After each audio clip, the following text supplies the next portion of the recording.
Welcome to part 2 of my 3-part video series on Team Silent and Silent Hill. This video will be tackling Silent Hill 2, so if you didn't watch part 1 and want some more context for the names and concepts I talk about in this video, then I advise you to go back and watch that video first. So, without further ado, let's get on with the video. I believe that video games have the power to do everything that other mediums can and more.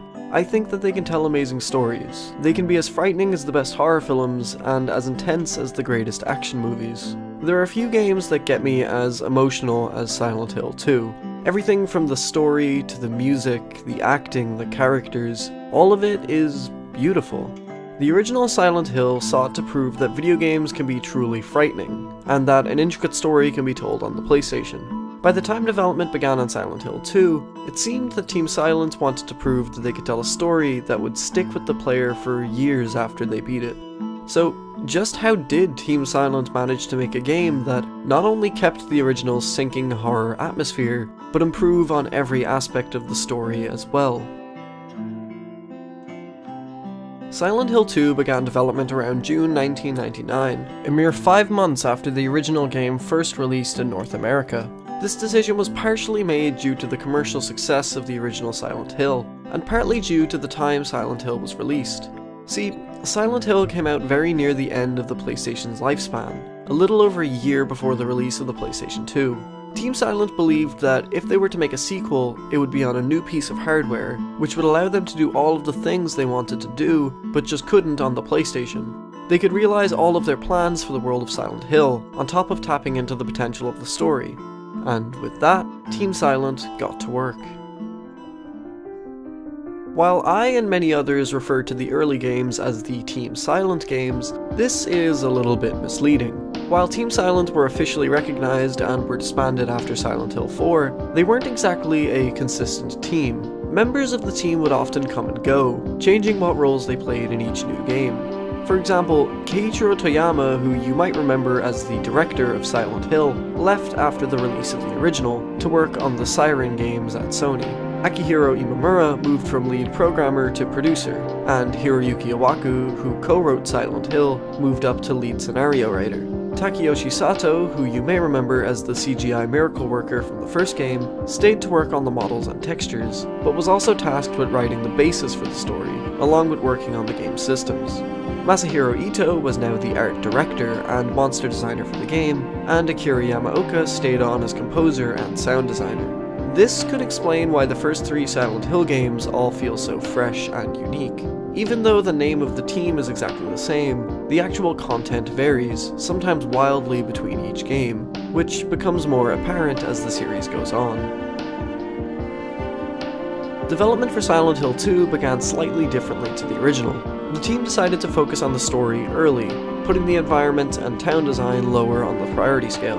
The idea would be to create the story and characters, and then design the areas entirely around that.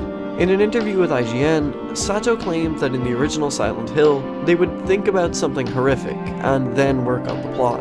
This explains why the areas in Silent Hill 1 and 2 are so different, despite being the same town.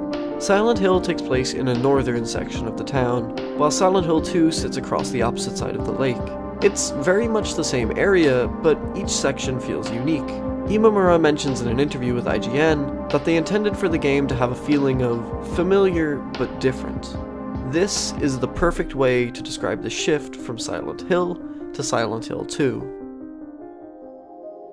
Silent Hill 2 is not a traditional sequel. It doesn't continue the story of the original game, it contains no recurring characters, and even the locations, as previously mentioned, are almost completely different. The lore is the same.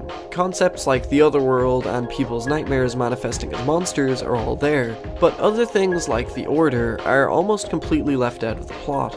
Interestingly enough, we learn more about the history of the town in this game than in the original, despite the story being very much focused on the plight of James and not the town.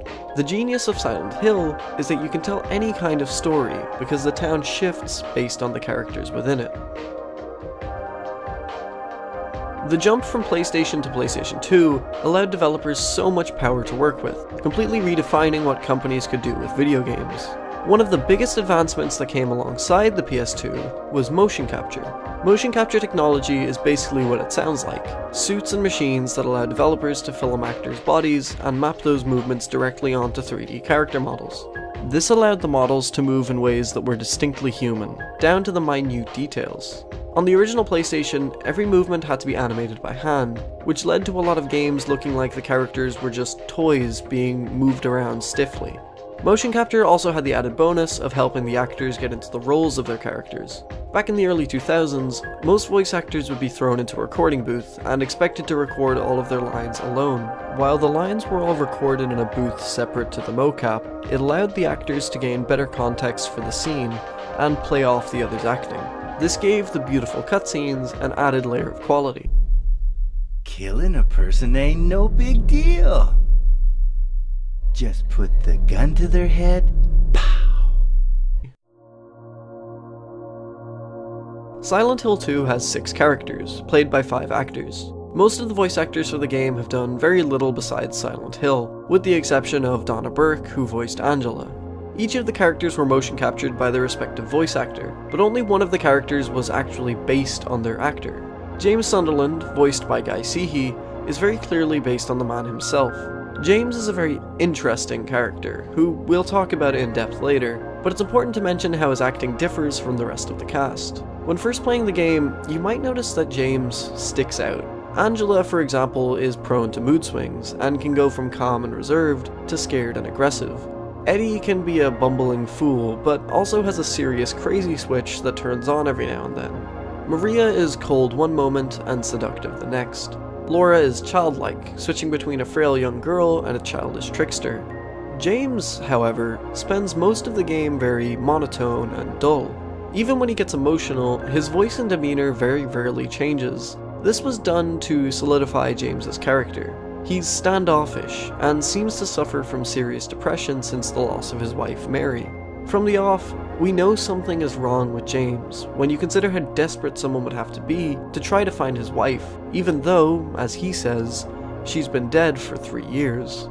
James's voice acting sells this idea that something isn't right with him, a feeling that only becomes increasingly apparent as the game goes on. Besides James, all the characters get their moments, which the voice actors portray perfectly.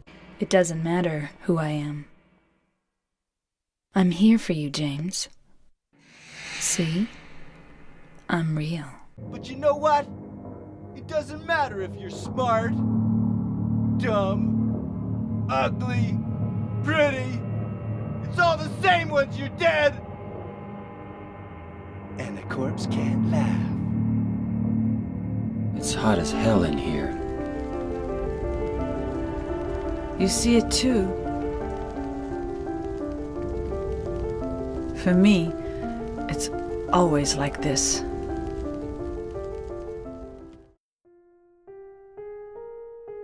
At this point in the video, I'd like to talk briefly about the plot twist near the end of Silent Hill 2, as it's pretty much the key to understanding a lot of the development stories, monster design, and just about every aspect that makes this game so interesting. So, if you've played Silent Hill 2, think of this as a quick refresher, and if you haven't played Silent Hill 2, then I strongly recommend that you stop this video right now. I love this game. It wouldn't be a stretch to say it's one of my favorite games of all time, and I would hate to spoil the experience for you. However, I can't stop you from watching on, so now's your last chance, if you've never played Silent Hill 2, to stop this video. Okay, assuming you either don't care or have already beaten the game, let's continue. Once James journeys through Silent Hill and eventually makes his way to the Lakeview Hotel, he finds a videotape that reveals the truth to both James and the player. Mary didn't die 3 years ago, and she certainly didn't die from whatever disease she had contracted. James had smothered her with a pillow in her hospital bed, and is forced to face the consequences of his actions. The entire game is built around this revelation, and more than just a sixth sense kind of way. This reveal is carefully planned and executed from the beginning. Everything from the way James acts, to the monsters he fights, and even the characters he meets. Just like the original, Silent Hill 2 sees the return of Masahiro Ito and his brand of monster design. Each enemy in the game ties into James's subconscious in some way. Based on James's reaction in the hotel room, I think he genuinely believed that Mary had died peacefully, and that he had nothing to do with it. but somewhere deep down, he clearly knew. This is why the monsters in Silent Hill all point towards the feelings he had during Mary's time in hospital. On the Making of Silent Hill 2 DVD, Ito talks about his general idea of designing monsters in the game. He wanted each of them to have an air of humanity, no matter how malformed they may be. Almost every normal enemy in the game follows this design philosophy. The first encounter James has with an enemy when he enters the town is very purposefully placed. Through the fog, James sees a figure that looks awfully human. It's too hard to see clearly, but a general shape of legs and a torso can be made out. The only cause for alarm is that they're walking a little strangely. Once James comes face to face with this enemy, he discovers that they're far from human, and is forced to confront it. This perfectly lines up with the concept of human-like enemies, and it's not just this encounter. The mannequin enemies look quite human through the darkness, but upon closer inspection, they're made up entirely of 4 legs and a torso. The bubblehead nurses look fully human, but their walk and the way their head twitches and writhes tells James that they're anything but. There are 3 themes that I think are present in almost every enemy in Silent Hill 2, the first of which we just covered, humanity. The second and third both tie into James and Mary. A lot of the enemies allude towards suffocation, or a feeling of being trapped, both of which are linked to Mary. For example, the lying figure looks as though it's had a layer of skin grow over the torso, arms, and face of a normal human, causing it to constantly squirm and writhe as if it's trying to escape. The feeling of being trapped in one's own body, much like how Mary must have felt while lying in her hospital bed. Mary, what are you saying? Look! I'm disgusting. I don't deserve flowers. Between the disease and the drugs, I look like a monster. Well, what are you looking at? Get the hell out of here! On top of this, the lying figure's main attack involves spitting at James, which gives an impression of sickness and vomiting. The bubblehead nurses also tie into this very well. While the nurses appear human from a distance, a clear giveaway that something isn't right is right on their face. Their faces are covered in a thick layer, and their heads writhe in a violent fashion. This imagery is a clear correlation to someone being smothered and violently attempting to escape from whatever it is that's smothering them. This feeling of being trapped could even be seen in some of the boss enemies, like the Flesh Lips, whose main body consists of a cage with only a pair of feet and lips to allude to any sort of humanity. The third, and arguably most important theme, is sexual frustration, or desire. While Mary was in hospital, James must have experienced pent-up feelings that he couldn't find an outlet for. These feelings would eventually manifest themselves in many enemies. The previously mentioned bubblehead nurses are provocative in nature, with short skirts and low-cut top revealing a lot of skin. Originally, Ito claimed that the material on their face was meant to be inspired by the texture of a condom, and it was meant to burst when the player shot it, although the PS2 couldn't handle this. The mannequin enemy furthers this theme of sexual frustration by being, quite literally, just a pair of legs, born from lust. The most important manifestation of guilt in the entire game includes a mixture of all 3 of these themes. Maria is one of the characters James meets in Silent Hill, and is the only one to willingly accompany him on his journey for a brief period. James mentions how Maria could be Mary's twin, and that only their clothes and hair are different. Sato shows in the making of that Maria and Mary share almost exactly the same model, and that only slight changes to their bone structure differentiate the two. Maria is, by all accounts, not a real person. She was born of James's desire to see Mary again, and she constantly toys with both James and the player by switching between personalities on the fly. She's sultry and seductive one moment, only to be harsh and cruel the next. She is the ultimate representation of James's sexual desires. When she decides to take a break in Brookhaven Hospital and rest for a bit, she beckons for James to join her on the bed by lying on one half and rubbing the other half with the back of her hand. In one of the most important scenes in the game, she implores James to find a way over to her. Sato claims that while Maria is definitely meant to be seductive, she's not perfect in any way. She's arguably the most human character in the game. But the main girl character doesn't have a wrinkle, and doesn't have a kind of a bad point. She is kind of perfect. For example, if you are attracted by some woman, she's not perfect. If you take her pictures, sometimes her face is like that. It's not perfect. You are in love with her because she's human. She has character. That character has a bad point. Of course, bad point, and good point is more real than a scientific second. From visual or technique point of view. But I think I made it more realistic. She's seen coughing on multiple occasions, has to take a break in the hospital, and is seen taking pills to combat her sickness. If she's meant to represent Mary, then of course she would be sick just like her. Maria is part of James's punishment. She dies multiple times throughout the game, and each time James is forced to watch without being able to do anything. If punishment is one of the themes of the game in general, then I'd be remiss not to talk about the enforcer of that punishment. When James visits the Silent Hill Historical Society, he sees a painting, which portrays a monstrous creature with a large spear and a pyramid for a head, surrounded by bodies and cages. This is the same creature who James encounters multiple times throughout the game, known simply as Pyramid Head. Pyramid Head is here to punish James for what he did, a punishment that James thinks he deserves. Pyramid Head's design purposefully breaks the mold of the rest of the game. Ito wanted to remove the element of humanity from his design, which led to the idea of concealing his face. A simple mask, however, wouldn't do.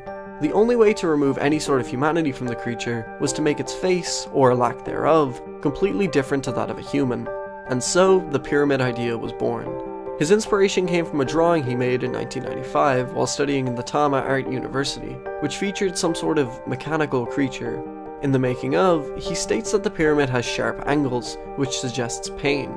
Pyramid Head cannot see, although he is seen at one point in the game using his hand as a sort of eye as he searches for James. A small tentacle appears out of a hole in his head, and he is seen carrying one of two enormous weapons, the Great Knife or the Great Spear. Pyramid Head is both James's executioner and a reflection of James himself.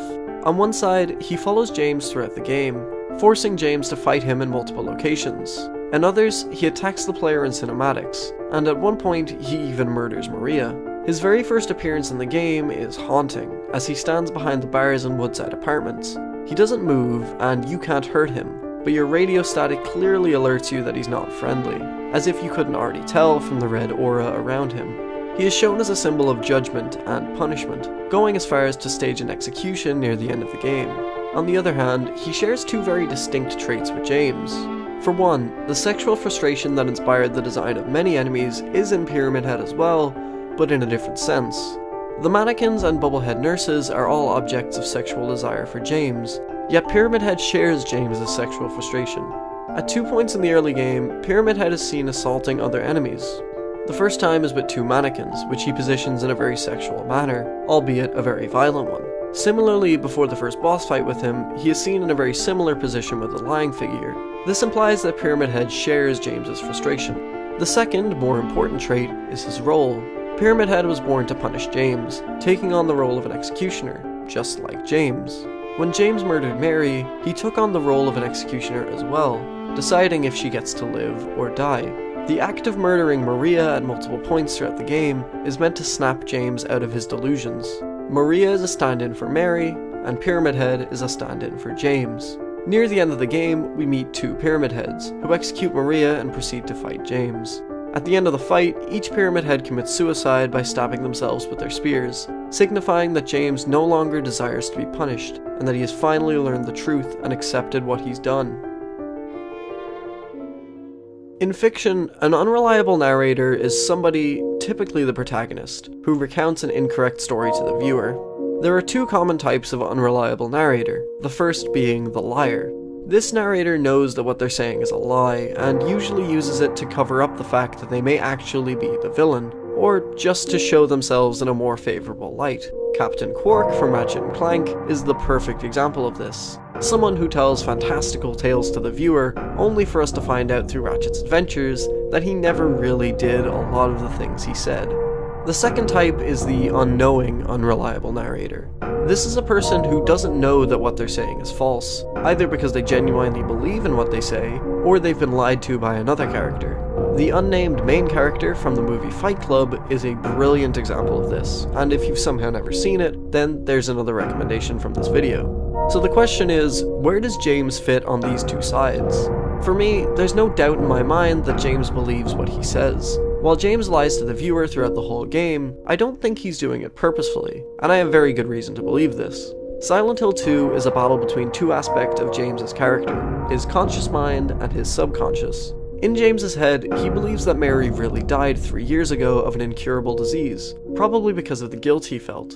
The only way that he could continue living was if he ran away from the truth.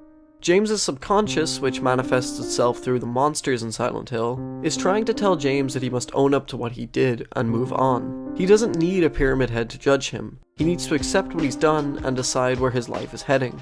It's a battle between escapism and acceptance, fight or flight. Although there are so many clues in the game that something isn't quite right with our protagonist. Firstly, James doesn't act very intelligently at many points in the game. He puts his entire arm down a toilet without so much as rolling his sleeves up, and also puts his hand into a dangerous hole in a wall in the apartments. On his way down to Toluca Prison, he jumps down many pits that he says appear to be bottomless, and after the first one, he doesn't hesitate before he does it. This blatant disregard for his own safety should tip the player off straight away that there's something not quite right with our army jacket-clad hero. The second clue is in how other characters talk to him. James states that his wife died 3 years ago, and when Laura says that she met Mary in the hospital only a year ago, James gets angry and shouts at her. Both Eddie and Angela hint at knowing that James has done something wrong before the player even finds out. Finally, the town itself attempts to tell James, or at least whoever writes the messages in Neely's bar. Upon first visiting Neely's, James finds a note on the wall that reads, "There was a hole here. It's gone now." If James returns after journeying through Brookhaven Hospital, a new message reads, "If you really want to see Mary, you should just die. But you might be heading to a different place than Mary, James." This infers quite heavily that James will be heading to hell, or at least purgatory, furthering the idea that James has done something very wrong. I've always been interested in Eddie and Angela's place in the story, and I think if we look at the game as being about facing up to your crimes, then they fit perfectly. Eddie is a cowardly, borderline psychotic man who solves his problems with violence and then runs away. Eddie comes to Silent Hill because he's running away from the murder of a dog and an assault on another man, and his mental state only deteriorates the longer he spends there. Similarly, Angela was called to Silent Hill, so we know she's committed some sin herself. When we first meet her, she tells James that she's looking for her mother, but she also implies that her father and brother are somewhere in the town. Later in the game, however, we discover that her father had been murdered in a crime of passion, and considering we also find out that he sexually and physically abused Angela, it's clear who the culprit was. We have 3 guilty characters, each running away from the crimes that they committed, all called to the town of Silent Hill. The only character in the game who doesn't seem to have committed a sin is Laura, which explains a lot of her weird activity throughout the game. She never seems scared, nor is she ever injured, so it's very likely that the town of Silent Hill is just an abandoned ghost town to her. Since she has no sin to feel guilty of course she wouldn't see the monsters, nor be transported to the other world. Silent Hill forces the characters to look at their violent pasts and accept what they've done, which ties in very nicely with the gameplay. If you remember, I mentioned in my Silent Hill 1 video that the game forces the player to choose between fight or flight. Silent Hill 2 continues this trend, but in a very different manner. In Silent Hill, it was used as a gameplay mechanic to make the game scarier, and while it does the same in the second game, it also fits very well into the themes of the game. There are only a few enemies in the game that James needs to kill to finish. There are very good reasons for all of this, and it all comes back to the question of whether it's okay or not to commit violence. In the first boss fight with Pyramid Head, if you run around the room enough and refuse to attack, the fight will end. The normal enemies that roam the streets are also very easy to avoid and not kill, although it will make roaming certain areas a little bit harder. The Abstract Daddy and Eddie Dombrowski boss fights must be taken down by force, because both show hostility towards a character and are dangerous if left alone, and in the case of the Abstract Daddy, isn't actually a part of James's subconscious, but rather Angela's. The final boss also must be killed, because it's the final step James must take to leave the town. At this point, he has learned the truth, and has accepted it. He no longer needs an executioner, and he has accepted his fate. Repeating the act of killing Mary by shooting Maria is the final step necessary. This allows James to decide his own fate. While it's not unheard of for a game to have multiple endings, each of the endings in Silent Hill 2 represents a path that James could go down, depending on your actions throughout the game. For example, if James accepts what he's done and decides to redeem himself by adopting and raising Laura, then you receive the Leave ending. If James decides that he can't forgive himself for what he's done and that his life isn't worth living without Mary, then James will commit suicide by driving into Toluca Lake, receiving the In Water ending. If James sees Maria as a second chance to have Mary once again, he will choose to join her in the Maria ending. However, her coughing in this ending implies that James is just going to go through the same problems again. The fourth and final ending ties into the order from the original game, as James brings Mary's body to a church on Toluca Lake to resurrect her, once again showing that he cannot get over her death. There's no real canon ending to the game, as we never received a sequel, although it doesn't really matter.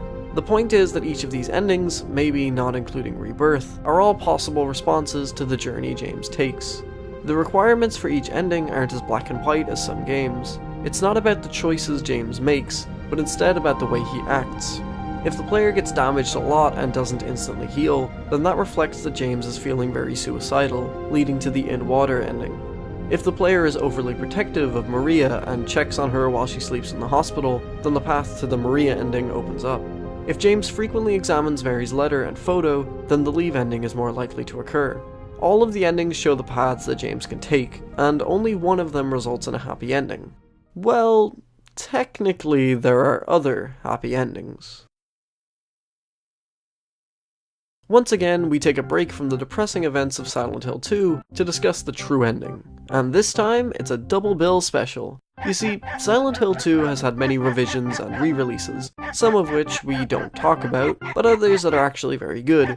Originally, the first version of the game had 5 endings, the 4 previously mentioned, and a bonus ending. Remember that suggestion box from the original Silent Hill?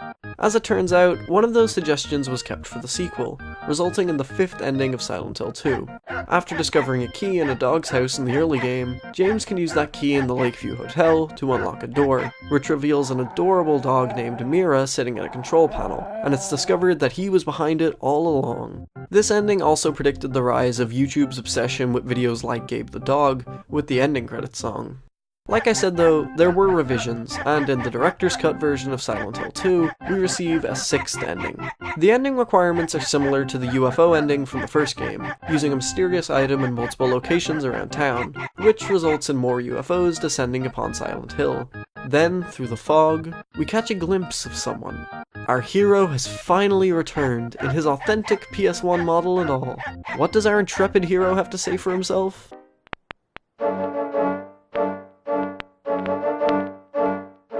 I wouldn't have it any other way. Honestly, I've only touched the tip of the iceberg with this game. There are so many more things worth discussing. I could write entire 30-minute videos on each of the characters alone, never mind getting into the gameplay, the puzzles. There's so much to talk about. But I need to put a limit on this, or else I won't be able to stop myself. Silent Hill 2 is widely regarded as one of the greatest survival horror games of all time, and I couldn't agree more. It's got the atmosphere and scares of the first game, with a timeless story that creates an unforgettable experience. While later games and movies would go on to bastardize Pyramid Head and many other aspects of Silent Hill, it's important to remember that, at the time, those things didn't exist. Silent Hill 2 came out over 15 years ago, and looks stunning. The graphics on top of the grainy aesthetic gives the game a style that has never been replicated, or at least not to the same effect. Video games were still considered a childish medium, and most people didn't take them seriously at the time, yet Team Silent managed to tackle themes like euthanasia, sexual assault, animal abuse, bullying, and so many more, and do all of this in a very respectful way, without glamorizing any of it. Team Silent had hit their peak, and the franchise in general never quite reached the critical acclaim that this game received, both at the time and years later. Before all of the weird sequels, bad HD ports, and patchy slot machines, there was just Silent Hill 2, a game that will forever be remembered as a masterclass in storytelling.